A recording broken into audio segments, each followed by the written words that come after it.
Here I've got VIVO Y33s, and let me show you how to check total screen time on this device. So at first open the settings, then find and select digital well-being and parental controls and click on show your data. And right here you've got the general statistics regarding your usage. To detect it even more, just tap on the middle of the screen, and here you've got all the details. So if you would like to check the previous days, you can also do it, but as you can see, I'm using it for the first time.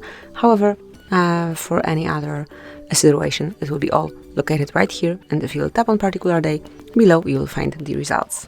So this is it, that will be all. This is how you can check total time spent on your phone. Thank you for watching, please subscribe our channel and leave the thumbs up.